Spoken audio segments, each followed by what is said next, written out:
Mi nombre es Aura Lucía Ospina Acevedo, residente de la especialización de pediatría de segundo año de la Universidad de Caldas, y el día de hoy hablaremos sobre complicaciones y aspectos relevantes en el niño crítico por COVID-19, enfocándonos en el síndrome inflamatorio multisistémico en niños y adolescentes. Para esta revisión, tuvimos en cuenta diferentes publicaciones y estudios que se han venido realizando a lo largo de estos meses desde la aparición de la enfermedad, con el objetivo de entender su fisiopatología, manifestaciones clínicas y métodos diagnósticos y tratamientos que puedan tener influencia positiva en esta patología de reciente aparición. En general, los casos pediátricos diagnosticados continúan suponiendo un bajo porcentaje respecto a la población en general, presentando además en su mayoría sintomatología leve, describiéndose por tanto pocos casos que hayan requerido ingreso a unidades de cuidados intensivos. A pesar de la escasa evidencia disponible del manejo del paciente crítico con infección por COVID-19, en esta parte de la charla trataremos dos objetivos principales, que buscan reconocer las determinantes de un paciente potencialmente crítico e identificar los diferentes tratamientos disponibles que pudieran utilizarse en el contexto de estos pacientes. Recordemos entonces que la clasificación de los casos de infección por COVID-19 se realiza en función de la sintomatología. Dentro del primer grupo encontramos aquellos pacientes con infección asintomática. Son aquellos que no tienen ningún síntoma ni signo clínico y la imagen del tórax es normal, con prueba molecular de SARS-CoV-2 positiva. Están también aquellos pacientes con sintomatología leve, que son aquellos que presentan síntomas de infección aguda del tracto respiratorio superior, incluyendo fiebre, fatiga, mialgias, tos, dolor de garganta, secreción nasal y estornudos. El examen físico muestra congestión de la faringe, pero sin anormalidades a la auscultación. Algunos casos pueden no tener fiebre o solo tener síntomas digestivos como náuseas, vómitos, dolor abdominal y diarrea. Están los pacientes con sintomatología moderada, que son aquellos que cursan con neumonía, fiebre y tos frecuente, principalmente tos seca, que se va haciendo productiva. Algunos pueden tener a la auscultación sibilancias, crépitos finos y gruesos, pero sin hipoxemia. Algunos casos incluso pueden no tener signos y síntomas clínicos, pero la tomografía axial de tórax muestra lesiones pulmonares que son subclínicas. Los pacientes con sintomatología grave entonces van a presentar síntomas respiratorios tempranos como fiebre y tos. Pueden ir acompañados además de síntomas gastrointestinales, pero generalmente esta enfermedad va a progresar alrededor de una semana y se va a presentar disnea con cianosis central. La saturación de oxígeno va a estar por debajo del 92% con otras manifestaciones de hipoxia. Y por último, encontramos el paciente crítico, que es el paciente en el que nos vamos a enfocar durante esta revisión, que son aquellos niños que pueden progresar rápidamente a síndrome de dificultad respiratoria aguda o insuficiencia respiratoria y también pueden presentar shock, encefalopatía, lesión miocárdica o insuficiencia cardíaca, trastornos de la coagulación y lesión renal aguda. Generalmente en estos pacientes la disfunción orgánica puede llegar a ser mortal. Hasta ahora, se han descrito únicamente reportes de casos o series de casos de pacientes pediátricos en la literatura y ninguno ha estudiado elementos de gravedad específicos de la enfermedad. Solo se han utilizado los elementos previos descritos en infecciones respiratorias agudas y sus complicaciones. Con base en esos grupos se va a definir que los elementos a utilizar son la edad como factor de gravedad independiente y como requisito para estandarización de valores normales en constantes vitales. La presencia de comorbilidades congénitas o adquiridas, la anormalidad de signos vitales, en especial de la frecuencia respiratoria y cardíaca, la presencia de trabajo respiratorio aumentado como tirajes, quejido, aleteo, disociación tóraco-abdominal y por último los trastornos de la oxigenación. Igualmente, se tendrá en cuenta los trastornos ventilatorios, como cambios en la presión parcial de dióxido de carbono o presión de dióxido de carbono al final de la expiración, el patrón radiológico del tórax, la presencia de opacidades y derrames, alteraciones de la conciencia, signos de circulación anormal, como pulsos anormales, disociación de la temperatura, cambios en la perfusión distal, aumento en la variabilidad de presión de pulso, la fracción de eyección baja o un gasto cardíaco bajo. Y la disfunción de órganos secundaria, bien sea renal, hepática, hematológica o gastrointestinal. Además, se recomienda que por las características socioeconómicas de la población colombiana se evalúe el riesgo social en todos los pacientes como un potencial factor de riesgo para complicaciones. Teniendo en consideración los determinantes de gravedad ya descritos y factores de riesgo, mencionaremos entonces los criterios de ingreso a UCI, como lo son polipnea o dificultad respiratoria grave mantenida a pesar de optimizar el tratamiento, saturación de oxígeno por debajo de 92% con FiO2 por encima del 50%, acidosis respiratoria aguda. La hipercapnia es rara, generalmente en esos pacientes suele ser más frecuente la hipoxemia. La presencia de apneas recurrentes, un paciente que luzca séptico con signos de shock o fallo multiorgánico, y alteración del nivel de conciencia y o sospecha de fallo de centro respiratorio. Cualquier paciente que ingrese en la UCI con evidencia de infección respiratoria debe ser considerado potencialmente infectado por SARS-CoV-2 y debe realizarse una PCR. La muestra de la vía respiratoria superior, nasofaringea u orofaringea puede dar falsos negativos, por lo que se sugiere que en caso de ser negativa y tener una fuerte sospecha, se realice la repetición de la prueba alrededor de las 48 horas siguientes. En pacientes intubados se debe obtener las muestras de tracto respiratorio inferior que son más sensibles para infección de vías respiratorias bajas. En el contexto además de un paciente grave, se deberá realizar una analítica completa que incluya gasometría, hemograma, pruebas de coagulación, bioquímica completa. Se debe tener en cuenta también la realización de troponina y BNP y en caso de sospecha de síndrome hemofagocítico, solicitar fibrinógeno y ferritina. Se deben realizar también cultivos y análisis microbiológicos necesarios de las vías respiratorias para descartar otras causas de infección. En el contexto de un paciente con neumonía o sepsis se debe además obtener muestras para hemocultivos. Es muy importante tener en cuenta que si bien vamos a solicitar los paraclínicos pertinentes, siempre se debe tratar de reducir a lo mínimo posible las exploraciones que requieran entradas frecuentes del personal de salud o traslado del paciente, por ejemplo, para realización de imágenes. Encontramos entonces que al principio de la pandemia los pacientes que reportaban eran mayores de 15 años, como en esta publicación realizada en febrero de este año sobre las características clínicas del coronavirus, infiriendo así que los niños casi no se veían afectados. Sin embargo, a medida que la pandemia ha avanzado y que se han realizado más estudios, nos damos cuenta que estas manifestaciones han variado. En una serie de casos donde reportaron 10 casos en Wuhan, evidenciaban síntomas leves, incluso hasta en un 20% se encontraban afebriles, con síntomas superiores, con casi ninguna complicación en los que se le brindaba principalmente manejo sintomático. Empezaron a aparecer más publicaciones donde encontraron que aquellos pacientes que presentaban sintomatología leve realmente no tenían mayores complicaciones, pero ya analizando otros aspectos como los reactantes de fase aguda como la procalcitonina, se encontró que aquellos que la tenían alterada presentaban una evolución desfavorable que generalmente se relacionaba con coinfecciones bacterianas y virales, incluyendo el virus de la influencia A y B, micoplasma, virus sincitial respiratorio y citomegalovirus. En aquellos pacientes que no tuvieron evolución favorable se encontraron además hallazgos imagenológicos como consolidaciones con signos de halos circundantes. Todo esto entonces empezó a dejar en evidencia que a medida que la pandemia avanza, las manifestaciones severas se hacen más notorias y empiezan a aparecer datos de mortalidad. Sin embargo, la mayoría de ellos presentaba comorbilidades asociadas. En este estudio, por ejemplo, publicado en febrero del 2020, se muestran 3 casos de pacientes pediátricos en los que la tomografía axial de tórax ya mostraba lesiones a nivel pulmonar como opacidades dispersas de vidrio esmerilado, consolidaciones con signo de halo en lóbulo inferior como en la segunda imagen y consolidaciones difusas y opacidades en vidrio esmerilado como se observan en la tercera imagen. En mayo de este año se realiza una publicación de un estudio canadiense donde se incluyeron 48 niños que fueron admitidos a UCI por COVID-19.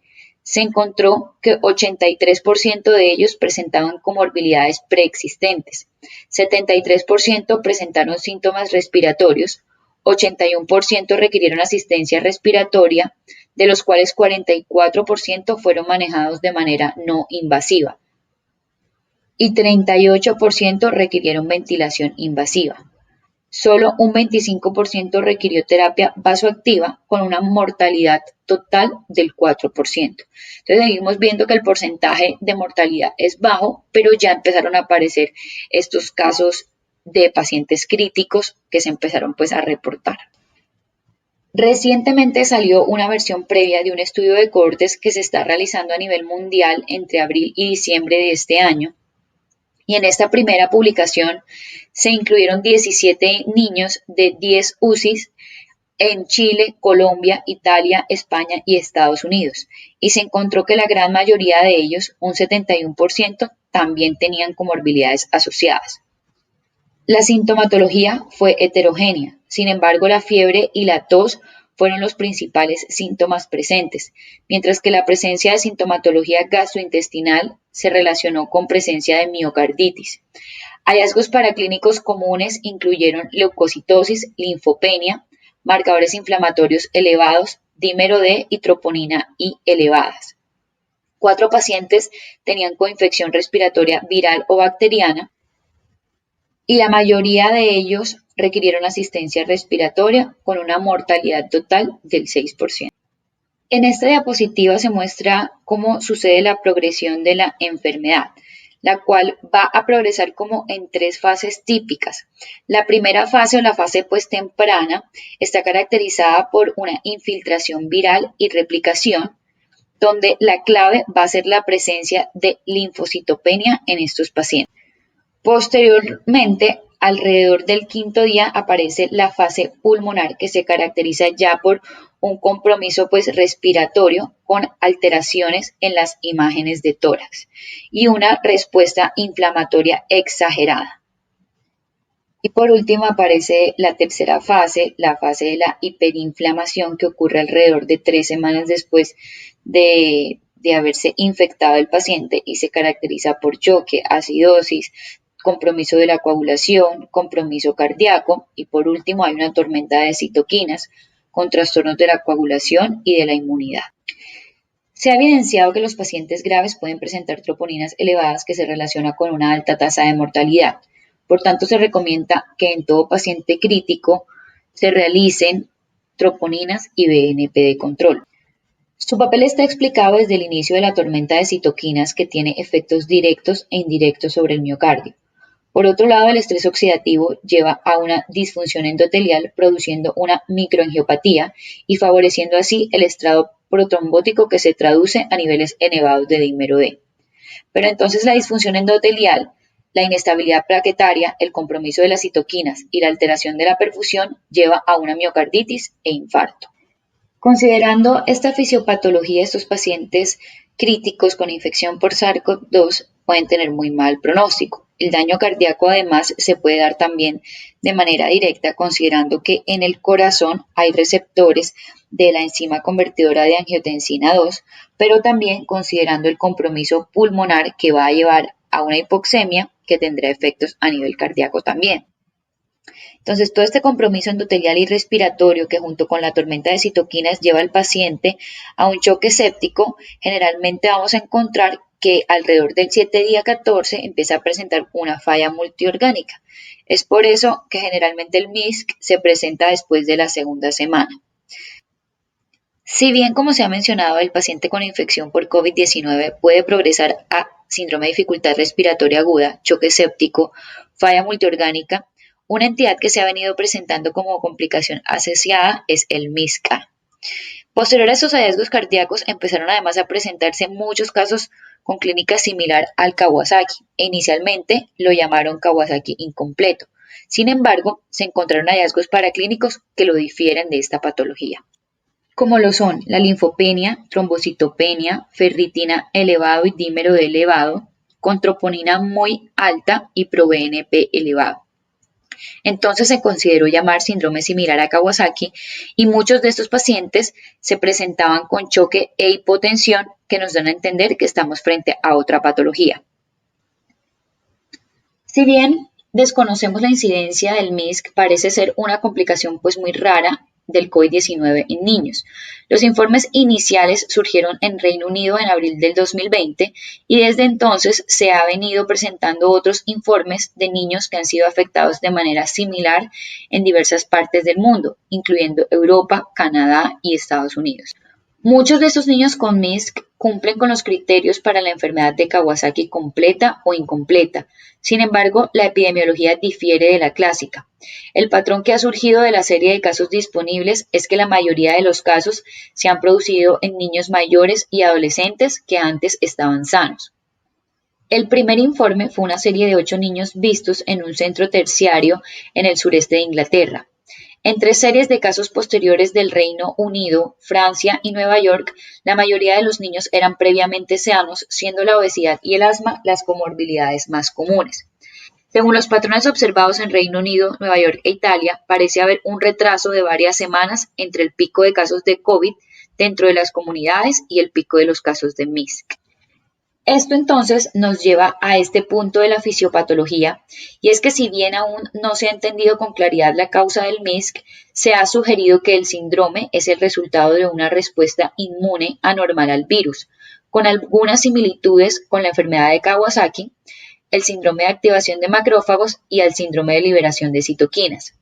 Se desconocen los mecanismos por los cuales se desencadena esta respuesta inmune anormal, pero se sugiere que es un proceso postinfeccioso basado en el momento del aumento de estos casos en relación con el pico de los casos de la infección por COVID-19 en las comunidades, como se mencionó anteriormente. Muchos de estos niños afectados tienen pruebas negativas de PCR, pero tienen serología positiva, un hallazgo que respalda aún más la impresión de que el MIS-C ocurre después de que la infección aguda ha cesado. Los criterios utilizados para la definición de casos varían ligeramente entre las diferentes agencias de salud. Por ejemplo, la definición de casos del CDC requiere que el niño tenga síntomas graves que requieran hospitalización, mientras que el caso de la OMS no.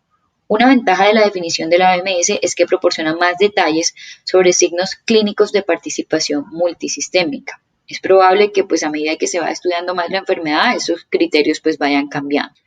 De acuerdo entonces con la definición de caso presentada por el CDC, se deben cumplir con todos los criterios siguientes. Edad menor de 21 años. Una presentación consistente con MIS-C que incluye fiebre por encima de 38 grados centígrados durante más de 24 horas o informe de fiebre subjetiva que dure más de 24 horas.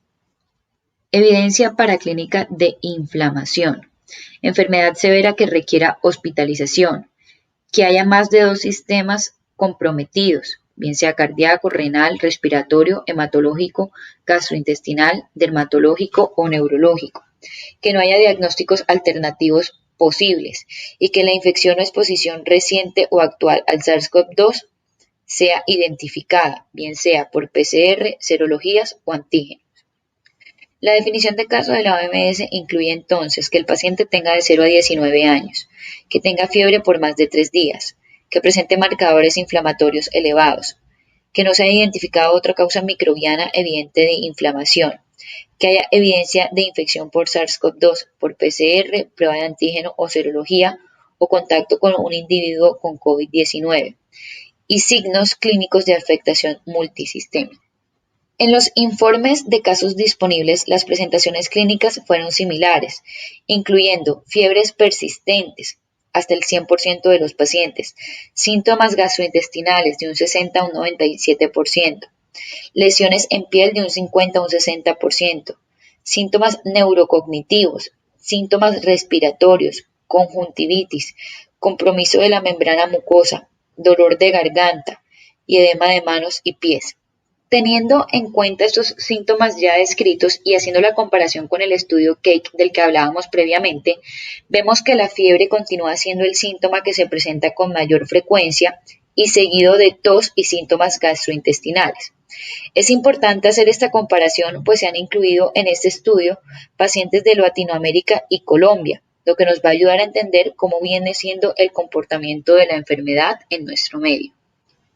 En los informes de casos disponibles, los hallazgos clínicos incluyen choque en un 60 a un 80%, criterios cumplidos para la enfermedad de Kawasaki completa hasta un 64%, disfunción miocárdica, insuficiencia respiratoria aguda, lesión renal aguda, serositis, insuficiencia hepática aguda. Dentro de los hallazgos paraclínicos, entonces, se ha descrito anomalías de las células sanguíneas que incluyen linfocitopenia, neutrofilia, anemia leve y trombocitopenia, marcadores inflamatorios elevados como la PCR, la BCG, la procalcitonina, el dímero D, ferritina, fibrinógeno e interleuquina 6. También se ha descrito marcadores cardíacos elevados como la troponina, el BNP o proBNP, hipoalbuminemia, enzimas hepáticas levemente elevadas, LDH elevada e hipertrigliceridemia. Esto entonces es para orientarnos a cuáles son los paraclínicos que debemos solicitar en el contexto pues, de un paciente en condiciones críticas. También entonces, comparando los hallazgos paraclínicos con el estudio CAKE, encontramos similitud en las series de casos reportadas previamente, describiendo que los principales hallazgos son la leucocitosis con linfopenia, el dímero D elevado, la ferritina y la troponina elevadas. Considerando entonces toda la afectación multisistémica que puede presentar un paciente con MISC, entonces los hallazgos radiológicos pues van a ser muy importantes para orientarnos a determinar la gravedad en la que se encuentra pues nuestro paciente. En el ecocardiograma, los hallazgos pueden incluir una función deprimida del ventrículo izquierdo y anormalidades de la arteria coronaria, incluyendo dilatación o aneurisma, insuficiencia valvular mitral y derrame pericárdico. Aproximadamente un 50 o un 60% de los pacientes pueden tener depresión de la función del ventrículo izquierdo. En el caso de la radiografía de tórax, pues muchos pacientes pueden tener una imagen completamente normal. Sin embargo, ya dentro de los hallazgos anormales se incluyen pequeños derrames pleurales, consolidaciones irregulares, consolidaciones focales y atelectasia. Una radiografía muy característica del COVID-19 son aquellas que se presentan con infiltrados bilaterales con patrón intersticial o en vidrio deslustrado o infiltrados pulmonares bilaterales. En el caso de la radiografía de tórax, generalmente los hallazgos van a ser muy similares a los que se encuentran en la radiografía. Algunos de estos pacientes pueden presentar opacificación nodular de vidrio esmerilado. Las imágenes abdominales, como por ejemplo la ecografía o la TAC de abdomen, incluyen líquido libre, ascitis e inflamación intestinal y mesentérica. Las pruebas de laboratorio que se van a solicitar en un niño con sospecha de MISC van a depender mucho de la presentación. Si tiene una presentación de moderada a severa, se debe solicitar un hemograma completo, BCG y PCR, niveles de ferritina, pruebas de función hepática y LDH, electrolitos y función renal, parcial de orina, pruebas de coagulación, troponina y BNP y panel de citoquinas si está disponible. Los marcadores inflamatorios se deben medir al momento del ingreso y luego para hacer seguimiento. En aquellos pacientes que se presentan con clínica sugestiva de MISC, pero se presentan con una buena apariencia, podemos limitar un poco esta solicitud de paraclínicos. Pero independientemente del estado general del paciente, en todo aquel que se sospeche MISC, se debe realizar una prueba de SARS-CoV-2, incluida serología y PCR. Como ya habíamos descrito anteriormente, muchos de esos pacientes pueden presentar comorbilidades asociadas y coinfecciones también. Entonces va a ser muy importante tanto para el diagnóstico diferencial como para identificar otras coinfecciones, solicitar pruebas para otros patógenos virales y bacterianos. Dentro de estas pruebas entonces se incluyen hemocultivos, cultivos faríngeos, urocultivo, coprocultivo, panel viral respiratorio, serología para citomegalovirus y Epstein-Barr y PCR para adenovirus y enterovirus. Además de los niveles de troponina y BNP, la evaluación cardíaca de un paciente con sospecha de MISC debe incluir un electrocardiograma y un ecocardiograma. El ecocardiograma también se recomienda para niños con SARS-CoV-2 documentado que no cumplen con todos los criterios para MISC, pero que tienen shock o características consistentes con enfermedad de Kawasaki incompleta o completa. En estos niños, los hallazgos iniciales pueden ser inespecíficos, aunque se han descrito arritmias y bloqueos cardíacos. Ya los hallazgos en el ecocardiograma inicial pueden incluir, como ya habíamos dicho, dilatación de la coronaria, disfunción sistólica del ventrículo izquierdo y derrame pericárdico. En los niños que presentan signos y síntomas compatibles con MISC, el diagnóstico diferencial es amplio e incluye otras afecciones infecciosas e inflamatorias como la sepsis bacteriana, la enfermedad de Kawasaki propiamente dicha, el síndrome de shock tóxico, el síndrome de activación de macrófagos e infecciones virales. Puede ser razonable manejar pacientes seleccionados con síntomas leves en el ámbito ambulatorio.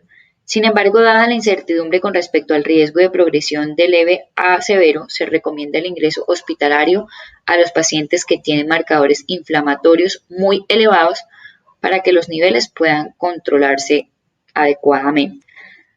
Para los niños que se manejan en el entorno ambulatorio es fundamental proporcionar instrucciones sobre cuándo buscar atención y garantizar un seguimiento adecuado. La mayoría de esos niños deben tener un seguimiento dentro de las 48 horas siguientes si son febriles persistentes. El seguimiento debe incluir evaluación clínica y paraclínica. Los niños con signos y síntomas moderados a severos deben ser ingresados en el hospital. El nivel de atención va a estar determinado por la gravedad de la enfermedad.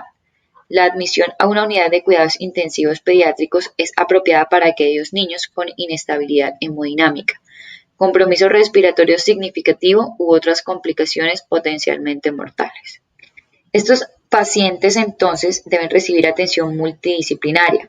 Por definición, como ya hemos visto, el MISC es una enfermedad multisistémica y la atención de los niños requiere coordinación de muchas especialidades diferentes, que pueden incluir especialistas en enfermedades infecciosas, reumatólogos, cardiólogos, intensivistas, hematólogos, pediatras, entre otros.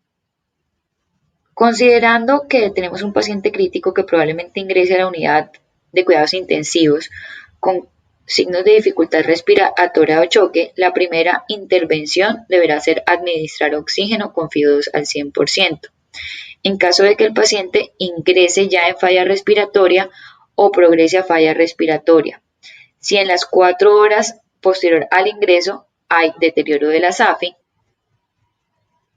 gases arteriales con una presión arterial de oxígeno menor de 60 con una FIO2 mayor del 50% o una presión de dióxido de carbono mayor de 45, un paciente que tenga tirajes, disbalance toracoabdominal, deterioro neurológico o apneas, se deberá iniciar ventilación no invasiva.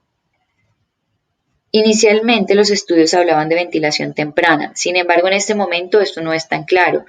Los niños siguen utilizando principalmente cánulas de alto flujo con las medidas necesarias y se debe considerar como otros tipos de soportes. Con respecto entonces a la utilización de la cánula de alto flujo, las indicaciones son un paciente que esté en falla respiratoria con un deterioro de la SAFI, aumento del esfuerzo respiratorio y deterioro neurológico, o que esté en destete de soporte ventilatorio invasivo siempre y cuando se encuentre en un cuarto de aislamiento. Siempre que estos pacientes utilicen cánula de alto flujo, deben tener el tapabocas puesto. Si el paciente presenta deterioro en las 2 primeras horas de iniciar el soporte con cánula de alto flujo, se debe considerar intubación. Si el paciente se estabiliza, se debe iniciar disminución de parámetros en las siguientes 24 a 48 horas para su retiro. Siempre manejar estos pacientes con EPP básicos y no realizar nebulizaciones. En el caso del uso del CPAP y el BiPAP, las indicaciones son pacientes con falla respiratoria, pacientes con fallo en el uso de la cánula de alto flujo, en el destete del soporte ventilatorio invasivo, siempre y cuando se encuentre en un cuarto de aislamiento. Estos pacientes deben utilizar máscara y arnés con sellos adecuados. Siempre y cuando estos pacientes presenten deterioro en las 2 primeras horas posterior a su manejo, se debe considerar la intubación. Si el paciente se estabiliza, al igual que con la cánula de alto flujo, se debe iniciar el descenso de parámetros. Recordar siempre el uso de EPP apropiados y la no realización de las nebulizaciones. Al momento de ventilar, el Jackson debe ir con nariz de camello, que es un filtro de alta eficiencia que humidifica la vía aérea. Es el mismo que se pone a los ventiladores. Esto con el objetivo de disminuir la producción de aerosoles. Como vemos en esta imagen, de estudios hechos por intensivistas españoles, encontramos cómo se disminuye notoriamente la producción de aerosoles con el uso de la nariz de camello. En el caso de que el paciente requiera una ventilación mecánica invasiva, debería realizarse la intubación por el personal más entrenado. Se recomienda realizar la ventilación en prono precoz de ser necesario. Y siempre se debe utilizar modos duales, controlados por volumen y regulados por presión. Y la recomendación pues, es utilizar una ventilación protectora. Los parámetros iniciales incluyen un volumen corriente de 6 cc por kilo, una pp que se recomienda iniciar con 8 y aumentar a 10 si la saturación es menor de 88%, una FI2 al 100% e ir disminuyendo de acuerdo a la evolución hasta llegar a una FI2 de seguridad del 60%, con una presión meseta máxima de 28 a 32 centímetros de agua y una presión de conducción menor a 15. Recordemos que muchos de estos pacientes se van a presentar con shock. En la fase inicial de resucitación, en caso de ser necesario, se recomienda realizar expansión de volumen cuidadosa con cristaloides isotónicos en bolos de 10 a 20 cc por kilo, guiando por la respuesta y vigilando los signos de sobrecarga de volumen. En pacientes hipotensos o con disfunción cardiovascular se sugiere usar noradrenalina o adrenalina como primera línea de agentes vasoactivos. Valorar el uso de otras drogas como la dobutamina si hay evidencia de disfunción cardíaca o vasopresina si hay hipotensión que no responde a la noradrenalina. En caso de shock refractario, se debe valorar la asociación de corticoides y recordar que muchos de estos pacientes pueden presentar disfunción renal requiriendo terapia de reemplazo renal continua. En el manejo específico del MISC se incluye metilprednisolona. Estos glucocorticoides son apropiados para pacientes con características de la enfermedad de Kawasaki que tienen fiebre persistente. Además, pueden considerarse para pacientes con síndrome de liberación de citoquinas, las inmunoglobulinas, si tiene troponinas muy elevadas y si tiene un ecocardiograma con la fracción de eyección alterada, y aspirina si hay afectación además de las coronarias.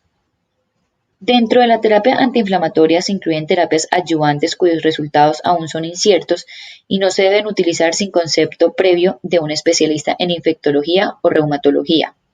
Dentro de estos se incluye el tocilizumab, inhibidor de la interleuquina 6, cuya indicación se hace en aquellos pacientes con elevación de la interleuquina 6 por encima de 35 o un dímero D por encima de 400.